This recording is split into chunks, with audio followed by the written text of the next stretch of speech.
Did you see the South Park episode? Which one? They did a Donald Trump. They did a documentary one time. I don't know if you saw that. Oh, yeah. Where they tracked the 6 days it takes them to make the show. Yeah. Oh, okay. This Trump one with Satan. No. It's fucking hilarious. I got it. Is it... The Epstein thing is so crazy. Yeah. Like, and him saying, like, what do you care? Why does everybody care about Epstein? Like, well, remember when they did the gay teacher where he had a whore off with Paris Hilton? He stuffed her up his ass. Yes. This was the Donald Trump, Satan, and Joe Rogan? Sounds like the start of a really weird joke, right? But South Park actually made it happen, and Rogan's reaction turned the internet upside down. Why did one laugh from Rogan hit harder than any political ad? And why is the White House pretending none of this matters when searches for the episode jumped over 670%? Stick around, because once you see how this all played out, you'll realize just how dangerous a joke can be to a carefully crafted image. Before we move on, I'd like to ask you a small favor. If you appreciate this content, please take a second to like this video and subscribe to the channel. Over 98% of you watch the videos without subscribing. It costs you nothing, but it makes a huge difference to us. So, did you click the subscribe button? Great! Thank you so much. Now, back to the video. Imagine waking up, turning on the TV, and there's a cartoon version of you, lying in bed, with Satan. Did you see the South Park episode?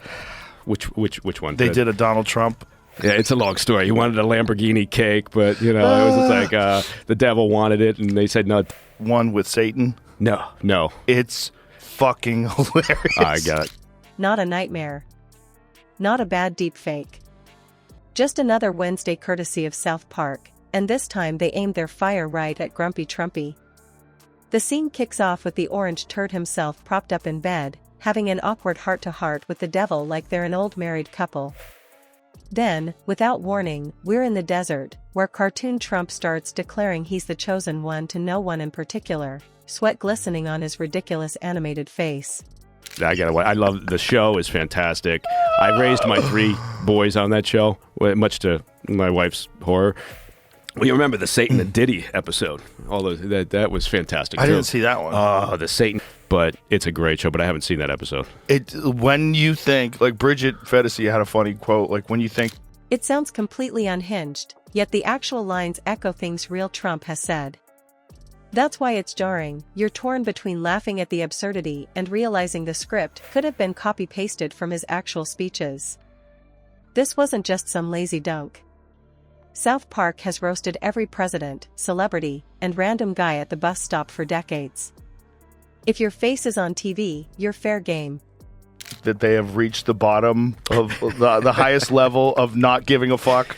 They reach unseen levels. But with Satan's back. Satan's upset at Trump. It's very funny. Is it... The Epstein thing is so crazy. Yeah. Like, and him saying, like, what do you care? Why does everybody care about Epstein? Like, Longtime fans will clock the visual throwback instantly. Back in the day, Saddam Hussein was literally Satan's clingy boyfriend on the show. Now, putting Trump in that same bed not only makes a crude joke, it connects a cultural memory, reminding everyone exactly what kind of company they think he keeps. Social media barely waited for the episode to finish airing. Memes of Trump in hell, looping gifs of him under the covers with Satan, and short clips with thousands of likes were everywhere before half the country even knew why #TrumpandSatan was trending. Well, that's it. Yeah, but it is. Look, I mean, although, again, going back to South Park, they did a documentary one time. I don't know if you saw that. Oh, yeah. Where they tracked the 6 days it takes them to make the show. Yeah. Okay. This Trump... Yeah, once they did the Woodland Creatures episode all those years ago, you thought, okay, that's got to be the worst thing. Online searches for the episode spiked by an eye-popping 670% in just hours, while hashtags stormed feeds worldwide. The White House tried the "it's irrelevant" play, calling South Park fourth-rate trash. The result? More clicks, more views, more eyes on that devilish bed scene. And yet, the real explosion didn't come from a cartoon. It came later, when a man with a massive mic and an even bigger audience started laughing like he'd just seen the funniest thing all year. Joe Rogan watched the Trump and Satan scene and laughed so hard you'd think someone had just handed him front row tickets to Prime Chappelle. Which one was the Woodland Creatures one? Oh my one? God, you got to look it up. It's fantastic. I'm not going to do it justice if I try to explain what it's about. And it's also, they're not realistic cartoons, so it's like you're somehow or another detached from it. Well, remember when they did the gay teacher where you had a whore off with Paris Hilton and stuffed her up his ass? This is the No pause, no polite chuckle, full open-mouthed grin, head back, the kind of laugh that makes you rewind just to see it again. It's worth remembering Rogan's platform isn't some small corner of the internet. His podcast reaches millions of listeners, from MMA fanatics to crypto bros to your uncle who thinks the moon landing footage looks off. And Rogan hasn't exactly been waving an anti-Trump flag. He's had Trump-friendly guests on, defended him during controversies, and flat-out refused to fully join either political side. That's what makes the laugh hit different. It's a curveball. one. Oh, God. Critters, they're all Yeah. cussing, and Oh, that's right. Yeah. Oh, I forgot about that one. Yeah. I was 17 years ago. Yeah. They don't give a fuck, dude. No. They stick things up their ass. Yeah, Cartman like gets that anything can alien happen. probe. Yeah. Anything can happen because Working on that they're show. killing it. Yeah. And Yeah. the thing is, like, it's so beautiful because they have cartoons. You don't expect someone outside the usual mock Trump crowd to openly enjoy a roast this hard. In the clip, Rogan is leaning into the mic, swearing, calling it F******ing